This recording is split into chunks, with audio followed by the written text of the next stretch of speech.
Acabou. Essa mudança de política tratada pelo secretário Rubio vai fazer muita ONG brasileira quebrar. E nós trouxemos aqui no programa vários casos concretos que deixam claro como o dinheiro do pagador de imposto americano era utilizado para financiar, dentre outras coisas, a agenda woke, essa agenda ao redor do mundo. Só para lembrar alguns exemplos. Quase 300 mil reais bancando ópera trans na Colômbia. 32 mil dólares para a revista em quadrinho trans no Peru. Eu não consigo deixar, gente. Aí a quinta série não sai da gente, né? Revista em quadrinho trans, aonde? No Peru, claro. Onde mais seria? 2 milhões de dólares para cirurgia de mudança de sexo e ativismo LGBT na Guatemala. 2 milhões de dólares. É muito peru cortado. Porra, uma tesoura de jardineira, 50 conto, resolve o problema igual. 2 milhões de dólares para cirurgia de mudança de sexo e ativismo LGBT na Guatemala. E por aí vai. Eu estou só citando alguns casos. Porém, ontem, o secretário de Estado, Marco Rubio, anunciou o fim dessa farra. De acordo com um artigo publicado por ele no Substack, nós, Paulo Figueiredo Show, também tem um Substack. No Substack do Departamento de Estado, a partir do dia 1º de julho de 2025, ou seja, desde ontem, a USAID cessou a implementação de assistência internacional. Agora, ou seja, acabou. Agora, todos os programas de assistência que estejam alinhados com as políticas da administração Trump e que sirvam ao interesse americano vão ser administrados diretamente pelo Departamento de Estado e terão maior transparência, estratégia e eficiência.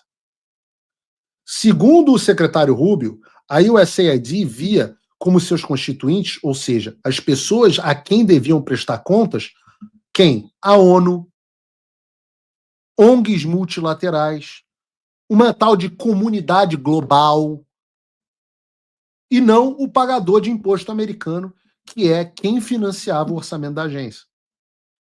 Assim, diz o Rubio, a USAID virou uma agência da promoção de caridade que dava dinheiro a rodo para as ONGs, para as instituições internacionais gastarem como bem entendesse e não como uma agência que deveria servir à promoção do interesse nacional dos Estados Unidos.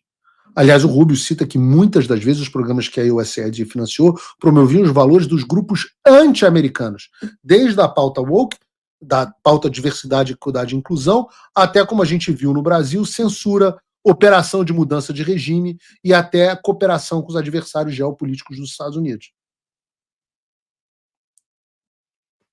Até isso. Isso agora acabou. E agora, em vez de uma quantidade incontável de ONGs, toda a ajuda internacional prestada pelos Estados Unidos vai ter um único símbolo, a bandeira americana. Quem receber recursos dos Estados Unidos vai saber que aquele dinheiro veio do pagador de imposto americano, do país mais próspero do mundo, e não de uma ONG repleta de vagabundo, repleta de estagiários de cabelo no sovaco e cabelo roxo. Outra política que o Rubio anunciou é a forma como essa ajuda internacional vai ser prestada.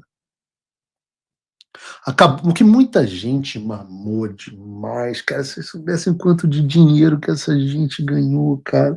Um bando de jornalista que devia estar catando lata na Avenida Paulista, porra, ganhando dinheiro de ONG americana, cara. Financiado pela USAID.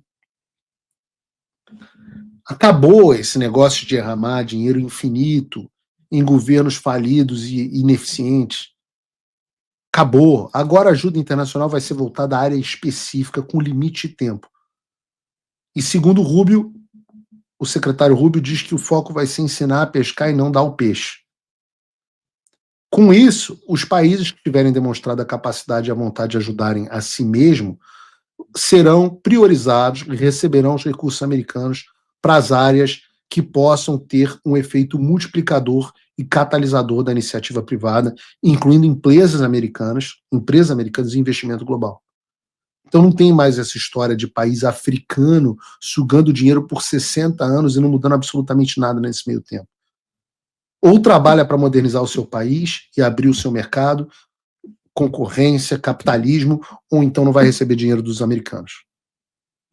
O secretário Rubio conclui o artigo dele no Substack dizendo que o trabalho está avançando, que os Estados Unidos já vem um progresso tremendo em conseguir fazer com que a ONU, os países aliados e fundos privados paguem uma parcela maior em projetos de ajuda internacional ao redor do mundo, o que, segundo ele, inclui até mesmo o sucesso do Trump conseguindo fazer com que os países da OTAN aumentem a sua participação nos gastos de defesa da organização. O foco de tudo isso é claro e foi explicitado pelo Marco Rubio no penúltimo parágrafo do artigo que eu vou ler para vocês. Este modelo também nos colocará em uma posição mais forte para combater o modelo de ajuda exploratória da China e promover os nossos interesses estratégicos em regiões chaves ao redor do mundo. Ontem, então, meus amigos, foi decretada a morte da USAID.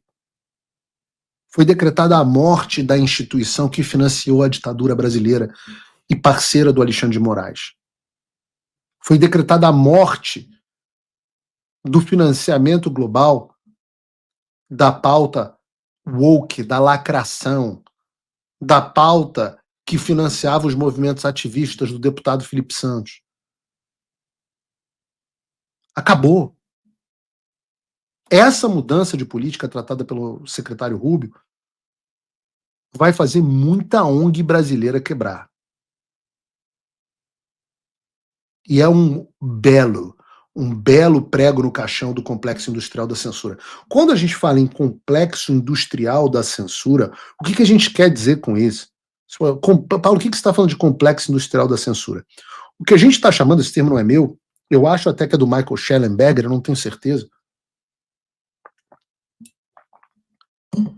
Mas é porque a gente está falando que existe um negócio na censura.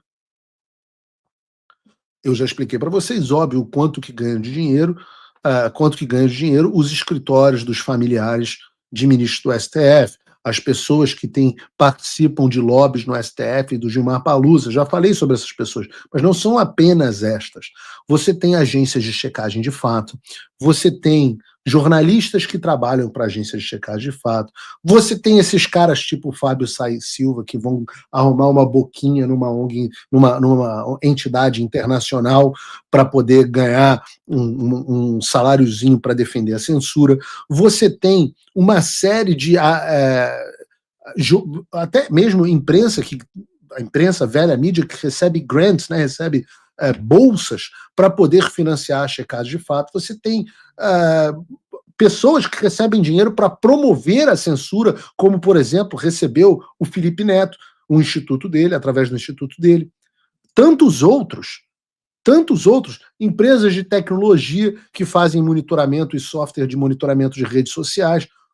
Gente, entendam, existe uma quantidade gigantesca de gente que encheu a burra de dinheiro com a censura. E o nome a que damos a isso é complexo industrial da censura. E o que isso significa? Significa que acabou a censura? Não. Vejam, a gente deu até um outro exemplo, é o Poynter Institute. Na semana passada, semana retrasada, logo antes, dia 25 de junho, então semana passada, né? Uma semana atrás, o Alexandre de Moraes estava dando, com a ministra Carmen Lúcia, palestra no Global Fact 12, que é um evento internacional do Poynter Institute e da International Fact Checking Network, a rede internacional dos checadores de fato.